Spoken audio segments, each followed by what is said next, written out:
Deadlifting, especially conventional, is about two things.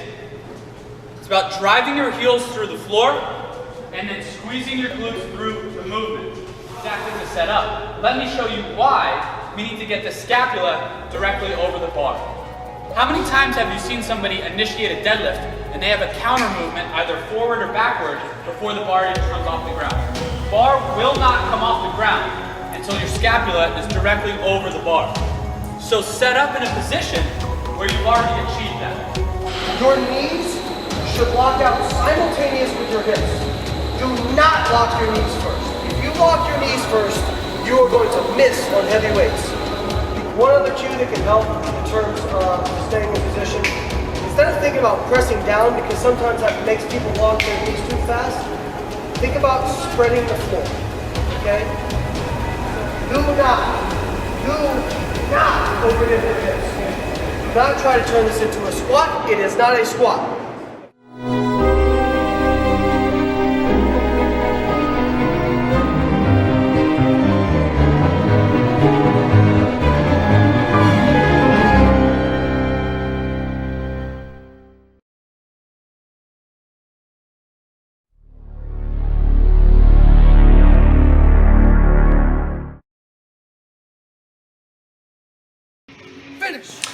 All right, guys, we're back with I think about 3 weeks of training we missed.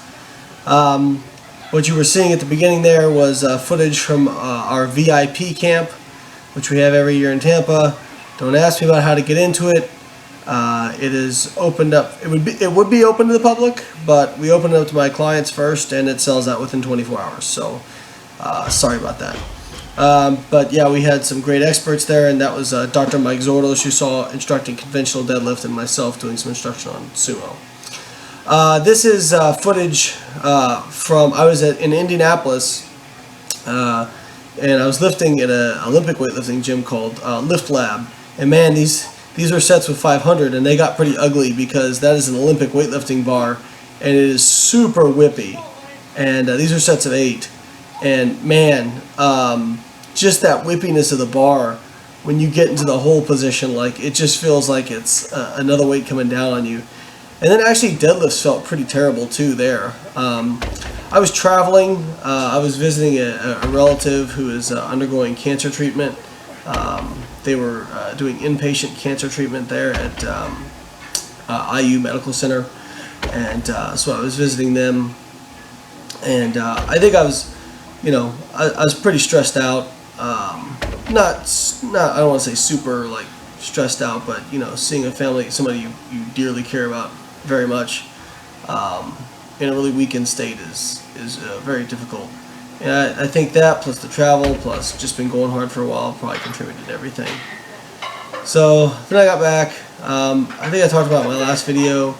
I've been doing conservative maxing with squats every other week just to kind of maintain my strength and that specificity of skill. So this is that weekend, taking 605 for conservative max, and this moved really slow. I wasn't real upset about it. I mean, I probably moved 668 at the meet faster than I moved that, but that's why it's a conservative max. Like, it's just, because some days you're just not going to feel good. So and then I backed off and did 500 for sets of 5.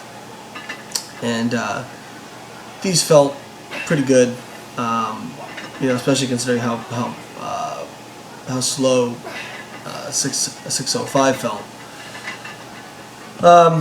So training had been going pretty well. I have been traveling so much. Man, if I could stay in one place and just train at my home gym for 12 weeks straight, it would be ridiculous how comfortable I could get. But this is the realities of. So here's conservative max on bench 360. Moved a little bit slow, but it was still okay. But the reality is, there are some downsides that come with being successful in your field, and that is your time is going to be in high demand, which again is great, but there's a lot of people wanting a piece of you, and I have a real problem. I don't tell people, or for a long time I would never tell people no. I'd want to do everything, and it overwhelmed me. It got me to the point where I hated doing this stuff. Not training, but you know, talking about stuff and traveling. I did not like it. So I'm showing another set of squats here. I actually was going back and forth between squats and bench press. You guys don't realize this, but actually I'm usually supersetting. And if somebody wants to work in on the bench or something like that, obviously I let them, because I'm not going to take up that whole area. But I'll usually superset squats and bench press, or deadlift and bench press, just so I can get out faster. But so anyways, I've just been traveling a ton, and so I decided I have a list of goals in my office. I'm looking at them right now, actually, as I record this video, and the list of goals for 2015 are top 3 at IPF Worlds, and I was able to check that off. A gold medal in squat, I was able to check that off. World record squat, I was able to check that off. I have another one that's about me getting lean for this event that's coming up here. And I'm not going to tell you what that is, because well, you'll find out. Real quickly, this is deadlifts 585 for sets of 4, and actually felt better today. These started to move much better. I periscoped this workout. If you're interested in following me, you can find me on Periscope at BioLayne. And people seem to have enjoyed those workouts when I'm doing them. I don't know. So, anyways, I had those goals, and then the last one was well, I'm not going to go into a whole lot, but max my solo K, which is a 401k for a small business owner. My goal is always to max that out. Max my son's college fund out, which I've been able to check that off too. And then also the last one is take my family on a vacation.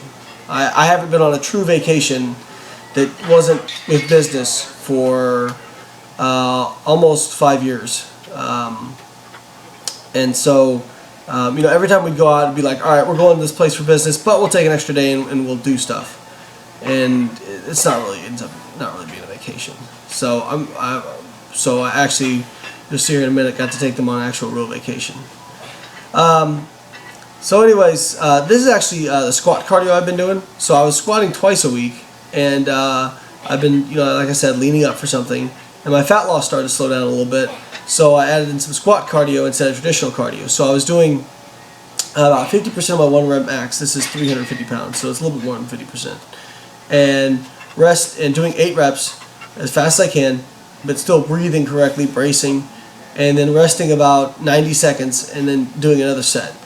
And it definitely got my heart rate up there. It was up around, I would say, probably around 180 beats per minute, based on my pulse that I was measuring.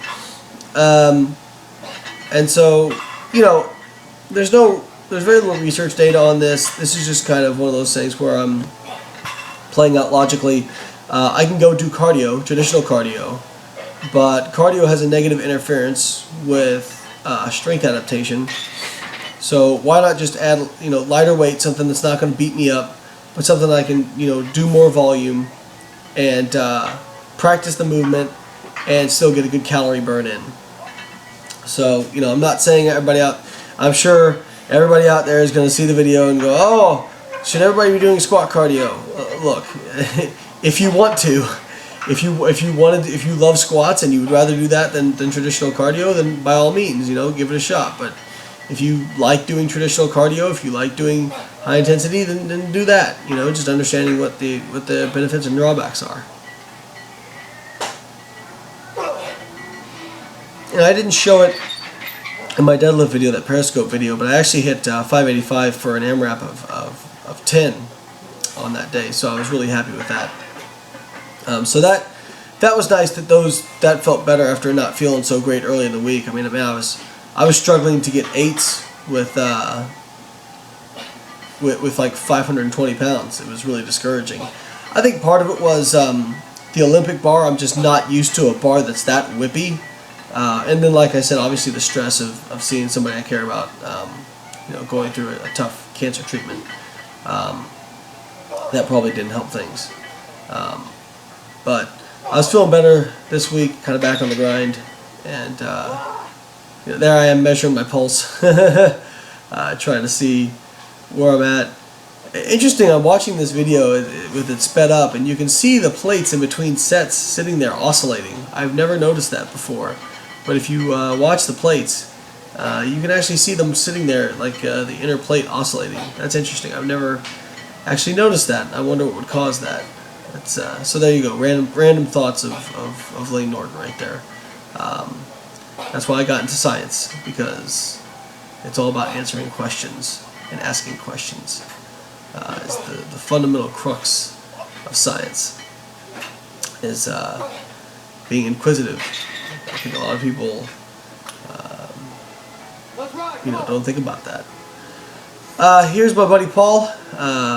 He is doing a men's physique show. We're giving him crap about it, but he's actually really excited. So he's doing the NPC Naples show in men's physique, and he's been dieting, and he was feeling pretty good this day. He had 455 pounds on. He said, I feel pretty good. And I said, well, why don't you get a PR?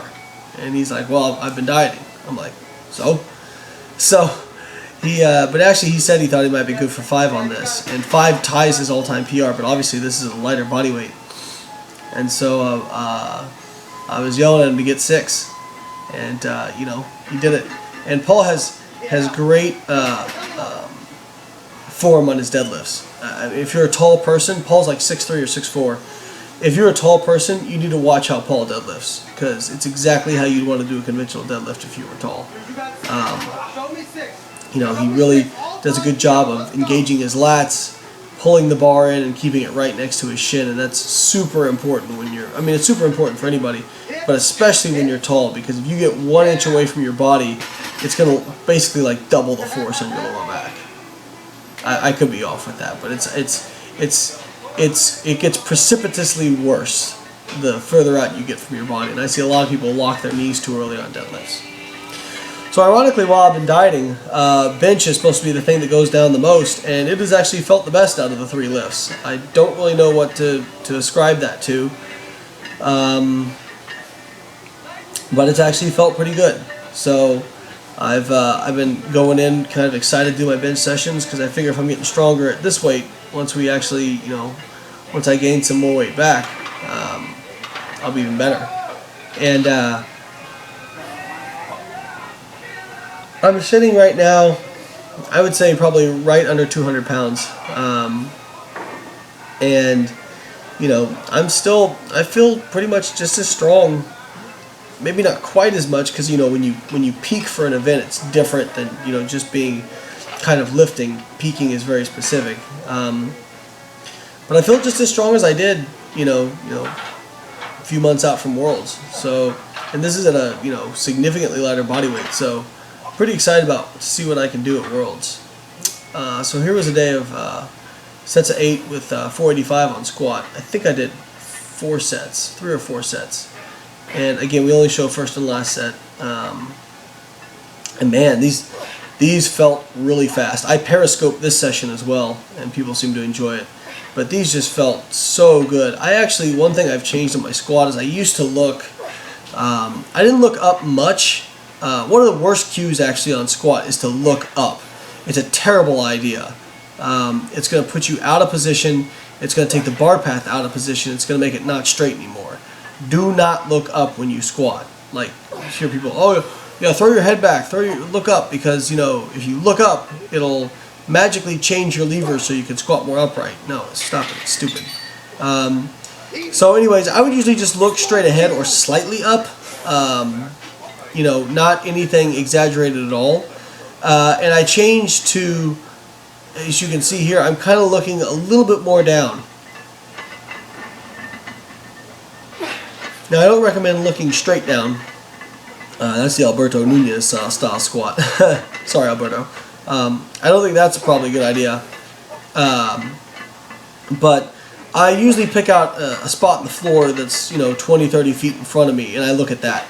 And I do the same thing on deadlift, except deadlift I'll usually pick out a spot that's a little bit closer. probably 20 feet away, 15, 20 feet away. Same thing on deadlift. You don't want to throw your head back. It's not a good idea. It's going to take you out of alignment. It's going to take the bar path from straight to not straight. It's just not an efficient way to lift. But yeah, those felt really good. And Paul was like, that looked like speed work. So that felt good.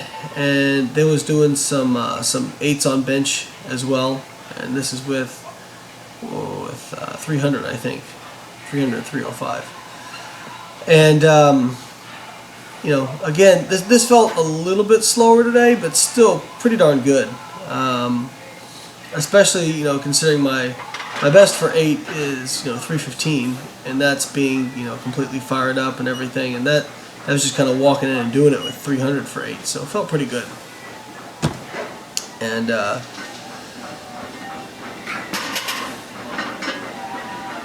this is, I believe, I can't see the weights, so you have to forgive me. I believe this was like 535 or 540 for, no, 545, I think, for, no, 535 for sets of 8. And felt pretty good.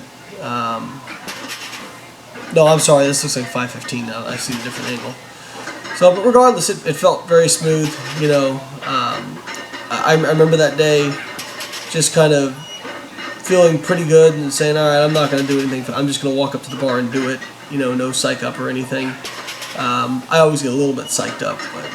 But for those that know me, know that me being partly psyched up and me being fully... That shit was cray. Cray. Paul got his eyes crossed. I don't know what being cheeky, I guess. But me being partly psyched up to me being fully psyched up is a big difference. Maybe like 10-15% my lift difference. So here's Colin. As you guys know, Colin's been helping me with video editing and doing a great job. And he did a meet. So this was his last week before his meet. And he did the Central Florida meet and did awesome. Went 9 for 9 with a 490 squat, a 315 bench, and I think a 500-pound deadlift. And anytime you can go 9 for 9, that's pretty sick. So congrats to him. Guys, please go over and subscribe to his page. He's a great guy. Gives out a lot of good information. So gym is different, and that's because I'm in the Keys here. So my wife and I, we went to Marathon and spent a week in the Keys, and it was amazing. You know, I backed off my lifting. I just did a couple sessions. But God, we had such a great time and loved it. And the day before this, I'd been out deep sea fishing, doing speed jigging, which is a really active form of fishing, and hauling up some big amberjacks and actually a really big rainbow runner. And my friend Nick caught like a 200-pound shark. It was pretty awesome. I felt good this day. The weight was moving fast, but I got 2 sets in, and my lower back felt a little bit tighter. So I finished the workout. I was doing 4 sets with 495 of 8. So this is my last set here. I finished it, and then I got back. I skipped deadlifts. So I decided to skip deadlifts. This workout, by the way, is Nick's Fitness Express in Marathon. It was the only gym I could find that actually had a decent squat rack. So shout out to them for actually having decent lifting equipment in the Keys. But I finished this last set, and you know, I was like, all right, I'm not going to do deadlifts. The last time I felt like this, I did deadlifts, and it was before the Arnold, and I woke up and I could hardly stand up. So I went home, and I could feel the lower back tightening up, and I was like, oh crap, maybe I shouldn't have done those last 2 sets. And I woke up, and it was quite sore. So, and it was weird is I felt really good, and I felt like my bracing was good.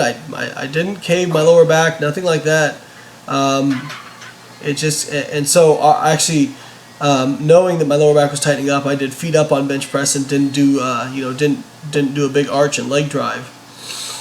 And woke up the next day and I was like, oh shit. It didn't feel as bad as it did after the Arnold, but it definitely didn't feel good. And obviously I was pretty upset about that, but I was like, all right, you know, we know the formula for getting me healthy, so I, you know, kept doing my rehab exercise. I started You know, I'd probably gotten away a little bit from doing those rehab exercises like I should have. And so I started putting more of those back in, and you know, just really working and being more preventative with this stuff. Because like I said, I felt good, but you know, you forget, like I said, the day before I spent the whole day out deep sea fishing. Now, so I came back and actually my lower back was feeling okay. So I conservative maxed and smoked 365, which I was really happy about.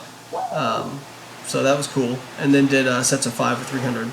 But I was hauling up heavy amberjack, you know, all these big fish that fight really hard. And so that was a lot of stress on my lower back that day before.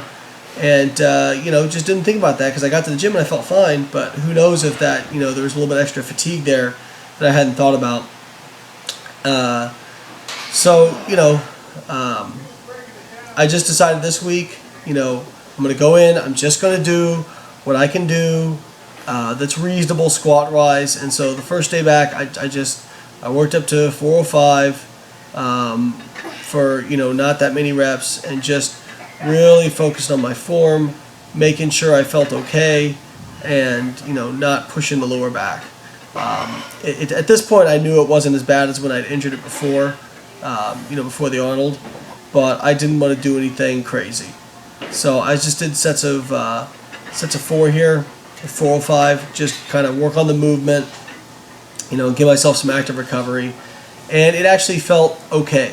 You know, it's still pretty tender. It's strange. I really only feel it at the very top of the movement. Like, I actually think that one of the things that may have caused this was that exaggerated hip thrust I do at the beginning.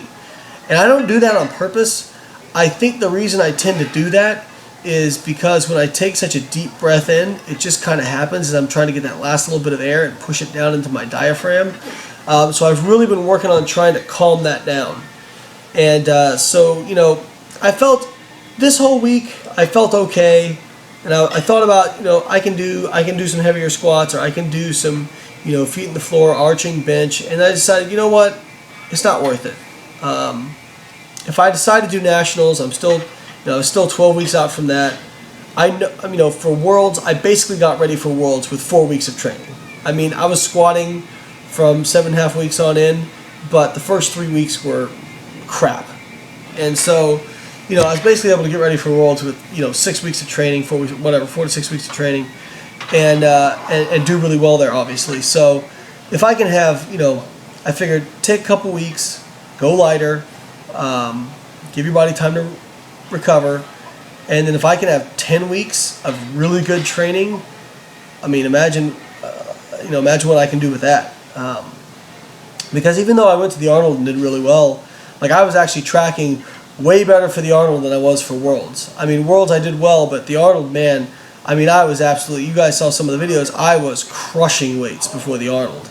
I mean, I think I hit an AMRAP on squats of, oh, by the way, I've included some bro stuff in here since I am getting ready for something. You know, I'm doing a little bit more hypertrophy accessory work. I hit like a 615 squat for 4, a 600-pound squat for 5. I hit like a 635 deadlift for like 7 or 8, something like that. I mean, I was tracking to be darn near 1,800 pound total. And, you know, obviously that didn't happen with the injury before the Arnold. But I'm just excited to, you know, if I can get back to, you know, you're never 100% when you're lifting really, really heavy. You're always going to get dinged up here and there. That's just normal. But man, if I get close to 100% and really have a couple of good training cycles, oh man, I would love to see what could come from that, because that would be really awesome to be able to display that. Because I know how much progress I made before Raw Nationals, you know, compared to my previous meet. So we're just, you know, taking it slow. And so this is this is about a week ago from where we are now. I just came in and worked up to a conservative max, and that was 525, so like 80% of my 1 rep max, and it felt okay. So then I backed off to 80% of that for 435, and this felt pretty good too. I mean, again, I was still feeling it a little bit, but it was moving smoothly, And the biggest thing was squatting wasn't making it worse. So whereas before when I got injured, every time I'd go in, try to do a session, I'd be able to get it in, but it kept making it worse. It kept getting worse and worse. This kept feeling slightly better each day, even though I was squatting. So, and then I was obviously just trying to be mindful of things. So this was Tuesday. Later that week, we started our camp, which is where you saw some of the footage from earlier. And this is, at the camp, I just did sets of 3 with 500, because I felt okay. I worked up to 555 for single, and then did sets of 3. And this is at the Performance Compound in Tampa, Florida. Awesome facility. They let us rent it out, and it was amazing. They have like 24 squat racks or something insane. And so I just decided, okay, you know what? On my last set, I'm going to do a conservative AMRAP just to see where I'm at. And I'm thinking RPE of 8, you know, like leaving a minimum of 2 reps. Actually, probably more like an RPE of 7. So I ended up hitting this for, I did 4 sets of 3 with 500, and then I did an AMRAP of 10. I capped it at 10. I said I'm going to do as many as I can until I get to, and if I get to 10, I'm going to stop. And it felt pretty easy, to be honest with you. You know, sometimes it moves slow, but it felt pretty darn easy. And, you know, so that tells me that I'm still pretty much right there. So I'll see you guys next time. Thanks for watching. Back's feeling better. Looking forward to progress.